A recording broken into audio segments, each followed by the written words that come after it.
इस पार्ट के स्टार्टिंग में हमें सबसे पहले यहाँ युनजी को दिखाया जाता है जो कि यहाँ पे बहुत ही सीरियस कंडीशन में अधमरी हालत में पड़ा हुआ था। क्या रिकैप क्यों नहीं दिया? अब क्या करे, तुम लोग हो ही इतने महापुरुष कि तुम लोग देखते हो, तुम लोगों को सब पता ही है, तो रिकैप देने का फायदा क्या है? बस ये बेरोजगारी कितनी है मुझे पता ही है और कोई तो काम है ही नहीं, तो हम क्या करें, पूरा दिन वीडियो ही देख डाले, एक बार नहीं 2 बार देख डालेंगे। तो तुम्हें तो सब पता ही है ना? हाँ जी, समर वेकेशन चल रहा है, मुझे पता है और कोई काम है नहीं है। इससे याद आया गाइस, क्यों ना वीडियो में मैंने कुछ ऐसे चीजें पूछी हैं जिसमें तुम्हारा राय देना बहुत जरूरी है। तो आज प्रोबेबली तुम्हें वो वीडियो मिल जाएगी, तो मेक श्योर कि तुम वहाँ जाके अपनी राय जरूर दे रहे हो। और हाँ, अब शुरू करें। तो यहाँ पे अपना युनशी अधमरी हालत में पड़ा हुआ था, बिल्कुल कर्राती हुई आवाज में किसी को तो बुलाने की कोशिश करता है, पर तभी यहाँ पर उसके अंदर से आवाज आती है और कहने लगती है कि अब निखट्टू उठ जा, जानने में तुम्हें कुछ भी नहीं हुआ है, ठीक है? ये आवाज थी हमारी जैस्मिन की, स्वैग क्वीन। अब तभी युनशी आंखें खोलता है, जिसमें वो कहने लगती है कि हाँ अब हिल मत जाइयो, क्योंकि पीछे जो डीमन बैठा है ना, उसे अगर भला भी लग गई ना कि तुम जिंदा हो तो फिर तो तुम्हारी खैर नहीं, तो चुपचाप ऐसा प्रिटेंड करो कि जैसे मरे हुए, बस मेरी बातें सुनते रहो। अब इस दौरान हम यहाँ पर उसी ओल्ड मैन को देखते हैं जहाँ पर वो धीरे धीरे अपनी बॉडी को मूव करने की कोशिश करता है। तभी यहाँ पे जैस्मिन युनशी को बताने लगती है कि अपनी जितने भी मिस्टिक पावर्स है उन्हें एक जगह पर गैदर करते हुए बॉडी में सर्कुलेट करना शुरू कर दो, और इतनी इनफ स्ट्रेंथ को तुम जल्द से जल्द गैदर कर लो कि तुम एक बार स्टार गॉड ब्रोकन शैडो का यूज कर पाओ। और तुम्हें बस इस बैरियर के उस पार जाना है, क्योंकि तभी तुम्हारे पास सर्वाइव करने का कोई चांस होगा, क्योंकि जब तक तुम इस बैरियर के अंदर हो ना, तुम्हारा कोई चांस ही नहीं है कि तुम इसके आगे बच पाओ। अब तभी यहाँ पे युनशी बिल्कुल ऐसा ही करता है। इस दौरान सीन शिफ्ट होता है, हमें हेवनली स्वॉर्ड विला का सीन दिखाया जाता है, जहाँ पे सभी लोग जो लिटिल फेरी है उसकी बात कर रहे थे कि उसका जो फ्रोजन क्लाउड आर्ट है वो पूरी तरीके से डिस्ट्रॉय हो चुका है, साथ ही उसे फ्रोजन क्लाउड इमॉर्टल पैलेस से पूरी तरीके से निकाल के मिला है। पता नहीं आज क्या मेरी जुबान इतनी स्लिप हो रही है, तो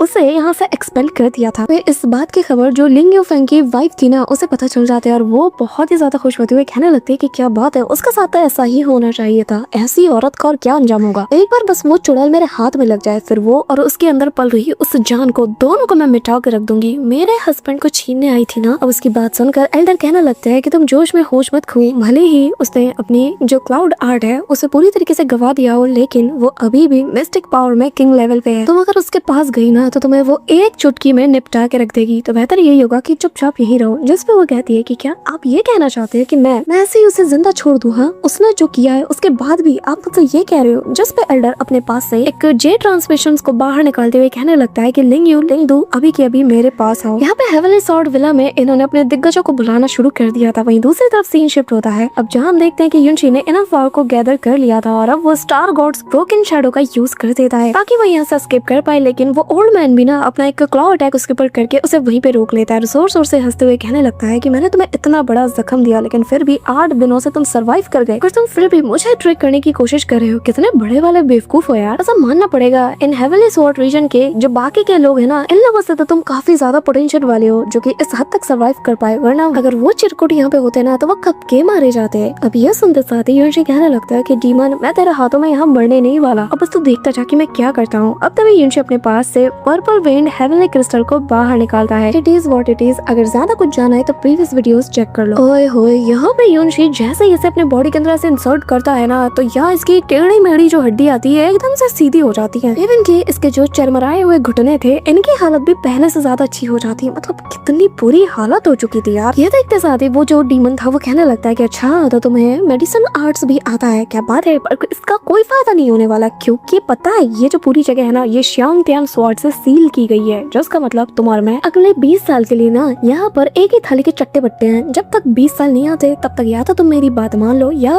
फिर तुम मेरे हाथों यहाँ मारे जाओ। यहाँ तक कि अगर तुम्हारे वाउंड्स हील भी हो जाए ना तो भी लड़के तुम यहाँ अपनी कमजोर से कल्टीवेशन को लेकर मेरे सामने सर्वाइव नहीं कर सकते। ये सुन के युनशी कहता है कि मुझे 20 साल इंतजार करने की जरूरत है ही नहीं, एक बार तुम मारे जाओ ना तो इसके बाद श्यांग त्यान स्वॉर्ड को तो यहाँ पे किसी चीज को सील करने की जरूरत ही नहीं, तो फिर ये सील इंफॉर्मेशन जो है ये पूरी तरीके से डिस्क्लोज हो जाएगा और मैं बाहर निकल जाऊंगा। ये कहते हुए वो अपने उस जाइंट से स्वॉर्ड को बाहर निकालता है, जो सुनकर तो वो डीमन जोर जोर से हंसते हुए कहता है कि तुम कितने बड़े वाले नाइव हो। ऐसा मानना पड़ेगा, इतने सालों में मैं इतना बोर हो चुका था कि मैं खुद से ही बड़बड़ाना शुरू कर देता था, मैं पागल हो रहा था, लेकिन तुम्हारे जैसा इंटरेस्टिंग पर्सन मैंने आज तक नहीं देखा। मानना पड़ेगा पहली बार हेवन ने मुझे कुछ अच्छी तरीके से ट्रीट किया है। ये कहते हुए वो हंसने लगता है। इस दौरान जैस्मिन उससे बताती है कि देख भाई, मैं पहले ही बता रही हूँ, इसे मारना बहुत ज्यादा मुश्किल है, क्योंकि भले ये दिखता कमजोर हो और हड्डी पहलवान हो, लेकिन फिर भी ये किंग फेस की पावर को अभी भी पुल कर सकता है। तो इससे मारने में तुम्हें कितनी बार मरना और पिटना पड़ेगा ये मैं नहीं बता सकती, तो देख लो, पूरा रिस्क तुम्हारे ऊपर है। जिसमें युनशी कहता कहता है कि थैंक्स, तुम्हारे जैसा अगर दोस्त हो डिमोटिवेट करने के लिए तो फिर दुश्मनों की कमी क्या है। ये कहते हुए युनशी अपनी बर्निंग हीट टेक्निक को अनलीश करता है। उसकी पूरी बॉडी यहाँ पे फ्लेम में कन्वर्ट हो जाती है और यहाँ वो ओवरलॉर्ड्स फ्यूरी का यूज भी कर देता है, जिसके चलते हम देखते हैं कि उसके पीछे फ्लेम से बना हुआ एक तगड़ा वाला फैंटम हमें नजर आता है। युनशी हवा में जंप करता है और चला के अपनी स्वॉर्ड उसकी तरफ मारता है। सेम कॉपी उससे उसका फैंटम भी करता है। अब जैसे ही धुआं हटता है हम देखते हैं कि युनशी की स्वॉर्ड तो उसका बाल तक बाका नहीं कर पाए, जिसके चलते वो बंदा गुस्से के साथ मिलाते उसकी ओर देखता है। युनशी स्माइल करते हुए कहता है तेरी प्लीज एक चांस और immediately falling moon sinking star का वो यूज कर देता है। लेकिन यहाँ इसका भी कोई फायदा नहीं होता, क्योंकि वो जो बुढ़ा था ना उसने अपनी 2 फिंगर से इसके स्वॉर्ड को रोक लिया था, जो देखकर युनशी कहने लगता है कि भाई आज का दिन ही खराब है। मैं समझ क्या पे वर्ल्ड में कहने लगता है कि वैसे मैं हैरान हूँ तुम्हारी फिजिकल स्ट्रेंथ को देखकर और तुम्हारी मामूली सी स्पिरिचुअल फेस की जो मिस्टिक पावर है उसके जरिए से तुम अभी भी फाइट करने का सोच रहे हो, कमाल की बात। ये कहते हुए वो एक उंगली से ना इसको दूर फेंक देता है। तभी उसको रोस्ट करने के लिए सैवेज क्वीन जैस्मिन आ जाती है और कहने लगती है कि हाँ भाई तो करवा ली बेइज्जती, और कुछ करवाना है तो बताओ। उसने तो वह मारने तक की कोशिश नहीं की, इससे बड़ी बात और क्या होगी। हाँ मैं अभी भी कह रही हूँ सुधर जा, क्योंकि अगर एक बार ये सीरियस हो गया ना तो फिर मैं भी कुछ नहीं कर पाऊंगी। अब यहाँ पे युनशी से सवाल करता है एक बात बताओ, आखिर तुम क्यों खुद को रोक रहे हो, क्यों मुझे मार नहीं रहे हो। जिस पे वो ओल्ड मैन हंसते हुए कहता है कि मैंने अपनी जिंदगी में ना बहुत से लोगों को मारा है, बहुत से लोगों को, और बहुत ही बेरहमी के साथ है, लेकिन मैंने आज तक किसी बेगुनाह को नहीं मारा। हो कहानी में ट्विस्ट गाइस, तुम वो पहले इंसान हो ना जिसे कि मैंने यहाँ पर बेवजह घसीट लिया है और तुम्हें नुकसान पहुंचाया है, जो कि मेरे उसूलों के खिलाफ है। और अब जबकि तुम सरवाइव कर गए हो तो मैंने डिसाइड किया है कि मैं तुम्हें मारूंगा नहीं। ये सुनकर ना युनशी अपनी स्वॉर्ड को पकड़ देता है और कहता है कि माफ करना, लेकिन काफी सारे ऐसे लोग हैं जो कि बाहर अभी भी मेरा इंतजार कर रहे हैं, तो मैं यहाँ पे ट्रैप होकर तो नहीं रह सकता, इसलिए मुझे तो तुम्हें मारना ही होगा। ये सुन के वो ओल्ड मैन कहता है कि अच्छा तुम मुझे मारना चाहते हो, लेकिन पहले हेवन फेस के पीक तक तो पहुंचाओ तब कोशिश करना, बिना उसके तो मुझे कभी नहीं मार सकते। युनशी कहता है कि मुझे हेवन फेस पे जाने की जरूरत नहीं है, मैं अर्थ फेस के पीक पर जाकर ही मैं तुम्हें बहुत इजीली मार सकता हूँ। अब तभी उसके पेट से ना ऐसे गुड़गुड़ की आवाज आती है, यानी कि युनशी को भूख लग जाती है, जिसके चलते भाई वो लेवल की बेइज्जती होती है इसकी। अब यहाँ पे वो ओल्ड मैन जोर जोर से हंसता है, कहने लगता है कि अरे रे रे हमारे नन्हे जावाज को भूख लग गई, अब क्या होगा, क्योंकि यहाँ पे तो न खाना है न पानी है। मुझे तो डर है कि तुम हेवन फेस के पीक पर पहुंचने से पहले कहीं भूख से न मारे जाओ। युनशी कहने लगता है कि अपनी बकवास बंद करो, तुम्हें कैसे पता कि मेरे पास कुछ भी नहीं है खाने को। हाँ मेरे पास सब कुछ है। अब तभी वो अपने पास मौजूद खाने के हर एक सामान का ऐसे खंगालना शुरू कर देता है, लेकिन उसे कुछ भी नहीं मिलता और जैस्मिन से वो कहने लगता है कि भुक्कड़ सब कुछ खा गई, यहाँ पर सिर्फ हर्ब्स बचे हुए, मेरा खाना कहाँ है, मेरा पानी, मेरा खाना कहाँ गया। जिसमें जैस्मिन कहती है कि किसने कहा था कि भाई मैं बहुत ही ज्यादा सीरियस कल्टीवेशन में, मैंने तो फिर भी तुम्हारे लिए बहुत सी चीजें कलेक्ट की थी, लेकिन वो जो अज़ोर क्लाउड कॉन्टिनेंट में वो छोटी सी लड़की थी, क्या तुमने उसे अपने कुछ ट्रेजर्स और बाकी चीजें नहीं दी, क्या तुम्हें अब रिग्रेट हो रहा है। युनशी मनी मन खुद को बहुत बुरी तरीके से कोसता है और कहता है कि यार मैं इतनी बुरी सिचुएशन से कैसे मैं एक महान कल्टीवेटर बनना चाहता हूँ जिसके पास इतने बड़े बड़े ट्रेजर्स है, मैं भूख से मारा जाऊंगा। नहीं यार ऐसी मौत मैं कैसे डिजर्व कर सकता हूँ, मुझे कुछ भी चाहिए, एक फूटी कौड़ी मिल जाए, कुछ तो मिल जाए। अरे हाँ मैं ऐसे कैसे भूल गया। अब निकालता युनशी अपनी स्वॉर्ड को और स्माइल करते हुए आगे बढ़ता है, जो देखकर जैस्मिन कहती है कि एक बात बताओ आखिर तुम क्या करने की सोच रहे हो। तभी यहाँ पर वो सीधा पहुंच जाता है उस ड्रैगन के पास और कहने लगता है कि वैसे भी इसका मेरे पास रख के कोई फायदा तो है नहीं, तो चलो एटलीस्ट आज ये मेरे कुछ काम तो आ रहा है। अब यहाँ पे युनशी के हाथ में ड्रैगन मीट को देखकर वो ओल्ड मैन सरप्राइज और कहता है कि आखिर ये तुम्हें कहाँ से मिला। और लड़के उम्मीद करता हूँ कि तुम इस बात से अनजान नहीं होगे कि किंग फेस के ड्रैगन के उसकी हड्डी और खून में इतना पावर होता है कि तुम्हारे जैसा एक मामूली सा कल्टीवेटर कभी भी इसे बर्दाश्त नहीं कर सकता। यहाँ तक इसका एक छोटा सा टुकड़ा भी तुम्हारी बॉडी की वो हालत कर सकता है जो तुमने इमेजिन भी नहीं किया होगा। मैं अभी भी तुमसे कह रहा हूँ अगर तुम मुझे मार नहीं सकते तो फिर भी तुम खुद को ऐसे टॉर्चर तो मत करो। युनशी कहने लगता है कि बस तुम देखते जाओ कि मैं क्या करता हूँ। ये कहते साथ ही वो यहाँ पर उसका काफी सारा ब्लड जो है वो पी जाता है, जो देखकर वो ओल्ड मैन कहता है कि बताओ इसका टेस्ट कैसा है। जिस पे वो बहुत ही शान से कहता है कि हाँ मजेदार था, पर तभी उसकी बॉडी में बहुत ही तगड़े वाले साइड इफेक्ट्स दिखना शुरू हो जाते हैं। उसे ऐसा लग रहा था कि उसकी बॉडी किसी भी वक्त पूरी तरीके से एक्सप्लोड कर जाएगी, इस हद तक का पेन उसे हो रहा था। चारों तरफ उसकी बॉडी से ऐसे आग निकलता हुआ देखा जा सकता था, दरारें पड़ रही थी, लेकिन इसकी बॉडी के अंदर जो आइस एट्रीब्यूट वाला पर्ल था ना वो चारों ओर एक्टिवेट होने लगता है। इसके चलते इसे और ज्यादा पेन हो रहा था, लेकिन युनशी के इस हेवन डिफाइंग विल पावर को देखकर ये ओल्ड मैन भी सरप्राइज हो चुका था। तभी उसकी बात सुनकर युनशी कहने लगता है कि चुप हो जाओ, जब तक मैं तुम्हें ना मार दूं मैं ऐसे ही मर नहीं सकता। जो सुन के वो ओल्ड मैन हंसता है कहता है कि चलो फिर देखते हैं, पहले तुम एक बार सही सलामत मेरे सामने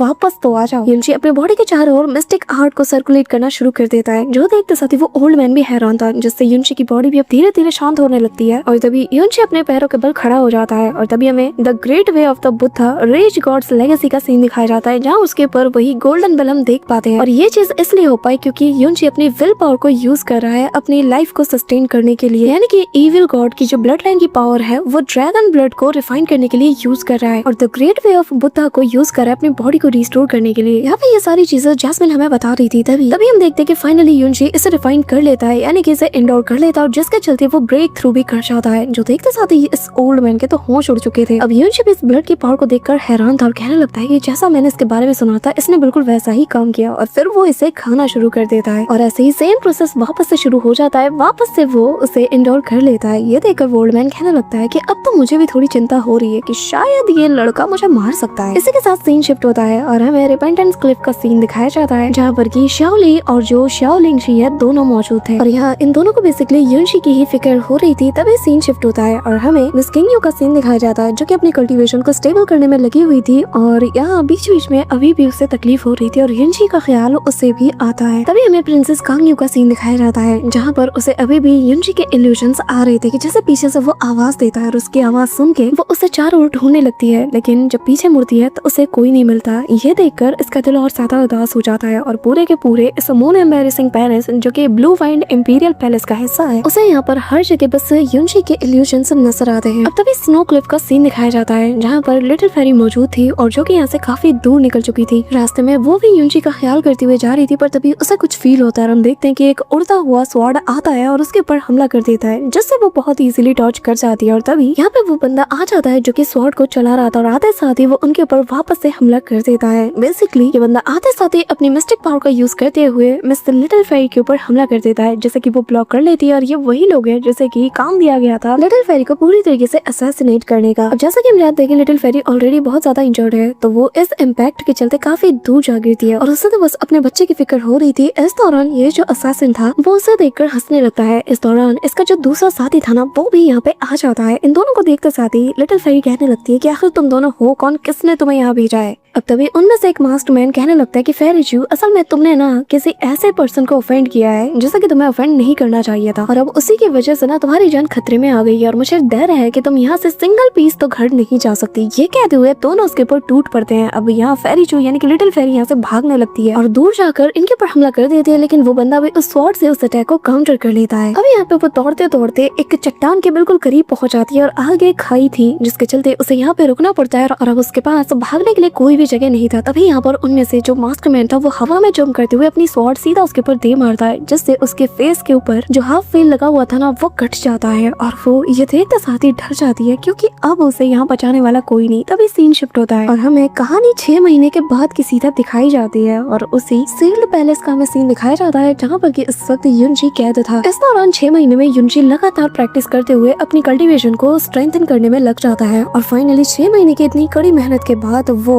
अर्थ फेज के अर्ली स्टेज पे ब्रेक थ्रू कर जाता है। तभी युनची स्माइल करते हुए अपनी स्वॉर्ड को थाम लेता है, जो देखकर वो ओल्ड मैन कहता है कि पर माफ करना, फिर भी तुम इतने केपेबल नहीं कि तुम मुझे निपटा पाओ, तुम्हें अभी भी और भी ज्यादा टफ ट्रेनिंग करनी पड़ेगी। लेकिन युनची उसकी बात नहीं सुनता और उसके ऊपर हमला कर देता है, जैसे कि सबसे पहले वो काउंटर तो कर लेता है, तभी पलक झपकते वो उसके पीछे से भी उसके ऊपर स्वॉर्ड से हमला कर देता है, लेकिन फिर भी उसका हमला यहाँ पे उसे कुछ खास नुकसान नहीं पहुंचा पाता। पर देखने वाली बात ये थी कि उस ओल्ड मैन के कंधे पे उसने एक छोटा सा स्क्रैच तो दे दिया था। अब तभी दोनों ही उस अटैक को देख करना बहुत ज्यादा सरप्राइज थे, तो युनची यहाँ पर एक और स्लैश अटैक उसके ऊपर कर देता है, लेकिन इस बार वो ओल्ड मैन अपनी पावर का यूज करके उससे रिपेल कर देता है। पर इस मौके का फायदा उठाकर युनची अगली बार एक और स्ट्राइक करता है और उसके हाथ में दे मारता है, जिसके चलते जो फीनिक्स फ्लेम है वो नजर आने लगती है। वो ओल्ड मैन भी हैरान था और जैस्मिन ये देखकर तो बहुत ज्यादा सरप्राइज थे और मन में कहने लगते कि फाइनली उसकी जो डिवाइन फीनिक्स फ्लेम है फाइनली वो अवेकन हो चुकी है। अब इस दौरान युनची अपने empyrean dance of the Phoenix wings का यूज कर देता है, जिसके चलते जो 5 फीनिक्स थी वो उसके आसपास मंडराते हुए, जिसके बाद युनची इमीडिएटली इसके जरिए से एक काफी तगड़ा वाला फ्लेम अटैक उसके ऊपर कर देता है और इससे इतना ह्यूज सा एक्सप्लोजन होता है ना कि जिसके चलते उस ओल्ड मैन के भी होश उड़ जाते हैं। युनची इस दौरान हवा में जंप करता है और उस ओल्ड मैन के ऊपर एक और अटैक कर देता है, जिससे एक ह्यूज सा इम्पैक्ट रिलीज होता है और इस बार जैसे ही धुआं हटता है हम देखते हैं कि युनची ने फाइनली उस ओल्ड मैन के चेस्ट के ऊपर ना एक बड़ा सा स्क्रैच दे दिया था। युनचांग यानी कि ये ओल्ड मैन ना बहुत ही ज्यादा सरप्राइज था और उसकी तारीफ करते हुए कहने लगता है कि वैसे मानना पड़ेगा, मैंने कभी एक्सपेक्ट नहीं किया था कि ये लड़का इतना ज्यादा पोटेंशियल वाला होगा। बस आधे साल के अंदर ये इस हद तक स्ट्रॉन्ग बन पाया कि ये मुझे ऐसे वाउंड कर पाए, मुझे जख्मी कर पाए। यहाँ पे युनशी अपने मल्टीपल क्लोन्स का यूज करते हुए कहता है कि चलो दद्दू एक और अटैक के लिए प्रिपेयर हो जाओ, और वो उसके ऊपर ताबड़तोड़ अटैक कर देता है। लेकिन यहाँ पे जो युन चांगाई है वो भी किसी से कम नहीं था, और पलक झपकते जैसे युनशी उसकी गर्दन की ओर एम करता है, वो उसी गर्दन से उसकी स्वॉर्ड को रोक लेता है। और युनशी कहने लगता है कि मानना पड़ेगा तुम्हारी बूढ़ी हड्डियों में बहुत दम है, और मैं भी हार मानने वालों में से तो बिल्कुल भी नहीं हूँ। ये कहते साथ ही वो अपनी प्रोगेटरी डिस्ट्रॉइंग स्काई डेसिमेटिंग अर्थ नाम की टेक्निक का यूज करता है, और वो आसपास की एनर्जीज को गैदर करना शुरू कर देता है, जिससे चारों ओर बिजली कड़कने लगती है, और मौका पाते साथ ही वो उसके ऊपर हमला कर देता है। तभी यहाँ पे वो ओल्ड मैन एक और फिनिक्स क्लॉ अटैक कर देता है, जिसे कि उसने अपनी बची कुची पावर की मदद से किया था, जिसके चलते युनशी काफी दूर जा गिरता है। यहाँ पे उसने अपनी मिस्टिक पावर का यूज करके युनशी को निपटा तो दिया था, लेकिन युनशी जो कि इंजर्ड हालत में था वो अभी भी सोच रहा था कि आखिर वो अभी जो मिस्टिक पावर अपीयर हुई वो कहाँ से आई, और इतनी खतरनाक कि जैसे वो अपीयर हुई मुझे हर हाल में पीछे हटना ही पड़ा। ऐसा लग रहा मेरी इनर पावर ही मुझसे कह रही कि पीछे हट जाओ। जैस्मिन मुझे बताओ आखिर एक किस टाइप की आर्ट है कि जिसका सामना मैं खुद भी नहीं कर पा रहा। जिस पे जैस्मिन उससे कहने लगती है कि माफ करना, लेकिन मैंने भी आज से पहले कभी भी इसके बारे में कुछ भी नहीं सुना। अब यहाँ पे जो युन चांगाई है वो कहने लगता है कि तो बच्चे बताओ क्या फैसला किया है। मेरे ख्याल से तुम अभी भी उस हद तक नहीं पहुँचे कि तुम मुझे चैलेंज कर पाओ। जिस पे युनशी कहता है कि हाँ तो क्या हुआ, पहले मैं तुम्हारा सामना तक नहीं कर पा रहा था, लेकिन अब खुद देख सकते हो कि आधे साल के अंदर मैंने अपनी कंडीशन को कितना ज्यादा बेटर कर लिया है, मैं किस मुकाम तक पहुंच गया हूँ। मैंने तो तुम्हारे लास्ट 3 मूव्स तक को भी झेल लिया, जिसका मतलब ये है कि मैंने अच्छी खासी प्रोग्रेस की है। ये बात तो तुम भी मानोगे। पहले तो मुझे चांस से मार सकते थे, पर अब तुम मुझे मार भी नहीं पा रहे हो, तो इसका मतलब ये है कि मैंने बहुत अच्छी प्रोग्रेस की है। और हाँ अब बस तुम मुझे 2 साल और दे दो, फिर देखो मैं तुम्हारा क्या हाल करता हूँ। आई प्रॉमिस कि फिर तो मैं तुम्हें एक सिंगल स्ट्राइक से ही निपटा दूंगा। जो सुन के यहाँ वो बंदा काफी ज्यादा एक्साइटेड हो जाता है और हंसते हुए कहने लगता है वैसे मानना पड़ेगा तुम काफी अजीब लड़के हो, और तुम्हें यहाँ पे खींच के लाना मेरे शायद अब तक के अच्छे फैसलों में से एक है, और तुम्हारी कंपनी ना बहुत ही ज्यादा इंटरेस्टिंग। मैं भी देखना चाहूंगा कि चलो तुम 2 साल में क्या ही कर लेते हो और मुझे किस हद तक मोटिवेट कर पाते हो। मैं भी देखना चाहूंगा कि 2 साल के अंदर तुम ऐसा क्या ही तीर मार लेते हो कि जिसके दम पर तुम इस वक्त मुझे ललकार रहे हो। जिसमें युनशी स्माइल करते हुए कहने लगता है कि अरे तू चिंता मत करो, मैं ना तुम्हें डिसअपॉइंट बिल्कुल भी नहीं करूंगा। अब यहाँ पे वो छाती चौड़ी करके ये बात कहता ही है कि तभी इसका पेट इसे वापस से एम्बैरेस करा देता है। गुड़गुड़ की इतनी जोर की आवाज आती है कि वो कहने लगता है कि बस ये भूख मेरी मिट जाए। तभी वो वापस से उसी ड्रैगन मीट को बाहर निकालता है और उसे देख के कहने लगता है कि यार मैं कितना बड़ा वाला बेवकूफ हूँ, मेरे सिर में हो क्या गया था, ये आइडिया पहले क्यों नहीं आया। मैं इसे कच्चा खा रहा था, मुझे तो इसे रोस्ट करके खाना चाहिए था, हद हो गई। अब तभी वो यहाँ पे आग वाग लगा के इसे रोस्ट करने लगता है और उसकी खुशबू को एंजॉय करते हुए कहने लगता है कि यार मेरे मुंह में तो अभी से सुनामी आ रही है, पता नहीं ये रोस्ट होने के बाद कैसा टेस्ट करेगा। अब जैसे जैसे युनशी उसे अच्छे से पकाना शुरू कर देता है तो इसकी खुशबू के चलते यहाँ पे जो युन चांगाई यानी कि वो जो ओल्ड मैन है इसके नाक में भी वो खुशबू चली जाती है और इसे भी भूख लगने लगती है। और ये ऐसे चुपचाप यहाँ पे खड़े होकर युनशी को इसे मजे के साथ खाता हुआ देखे जा रहा था, जिसके चलते इसके मुंह में भी पानी आता है और युनशी इसे तो दिखा दिखा के मजे के साथ खाए जा रहा था। जो देखते साथ ही वो ओल्ड मैन कहने लगता है कि लड़के तुझे जरा भी शर्म नहीं आती है। अभी यहाँ पे वो अपना मुंह फेर लेता है और उसकी तरफ पीठ करते हुए चुपचाप बैठ जाता है। युनशी उसे देख के स्माइल करता है और फिर उसके पास पहुंच जाता है। जो देखते साथ ही वो ओल्ड मैन हैरान था, वो कहने लगता है कि चिंता मत करो, अब चूंकि मैंने इसे टेस्ट कर लिया है तो मुझे पता चल गया है कि ड्रैगन मीट जो कि हेवन से बिलोंग करता है वो कैसा टेस्ट करता है। मैं मजाक नहीं कर रहा हूँ, ये बहुत ही अच्छा टेस्ट करता है। तो सीनियर क्या तुम टेस्ट करना चाहोगे? जिसपे यहाँ वो ओल्ड मैन हैरान था और मना करते हुए कहने लगता है कि क्या तुम यहाँ मेरा मजाक उड़ाने आए हो? जिसपे युनशी की तरफ देखता है और कहने लगता है कि हाँ अगर टेक्निकली देखा जाए तो आपका मैं यहाँ पे मजाक ही उड़ा रहा हूँ, लेकिन ये अलग टाइप का मजाक उड़ाना है। मैं तो आपके साथ अपना खाना शेयर कर रहा हूँ, है ना, विच मीन्स मैं अपनी किस्मत को आपके साथ शेयर कर रहा हूँ। तो अगर मैं आपका मजाक उड़ा रहा हूँ तो इनडायरेक्टली मेरा भी मजाक उड़ रहा है ना, तो फिर हम दोनों इक्वल हुए। ये सुनकर उसकी आंखें चमक उठती है और वो इमीडिएटली उससे खाना छीन लेता है और कहने लगता है कि ठीक है फिर तुमने बिल्कुल सही कहा और मैं एग्री करता हूँ, तुम अगर अपनी किस्मत को मेरे साथ शेयर कर रहे हो तो फिर तुम्हारा भी यह मजाक उड़ रहा है। ये कहते हुए वो उसे खाना शुरू कर देता है और उसे इतने सालों बाद कुछ खाने को मिला था जिसे खाकर इसे बहुत मजा आता है और कहता है कि आखिर इसका टेस्ट इतना अच्छा कैसे हो सकता है, मैंने आज से पहले कभी ऐसी कोई चीज नहीं खाई, कितना लाजवाब है। युनशी को ये देखकर बहुत ज्यादा राहत मिलती है और युन चांगाई अपनी उंगली को चाट चाट के खाते हुए कहने लगता है कि मजा ही आ गया भाई, क्या स्वाद था, क्या मजा आया। ये कहते हुए वो जोर जोर से हंसता है और फिर युनशी से कहने लगता है कि लिटिल ब्रदर मैं युन चांगाई, मैंने आज तक जिंदगी में कभी भी किसी का कोई एहसान नहीं रखा और मेरा इतिहास इस बात का गवाह है, लेकिन आज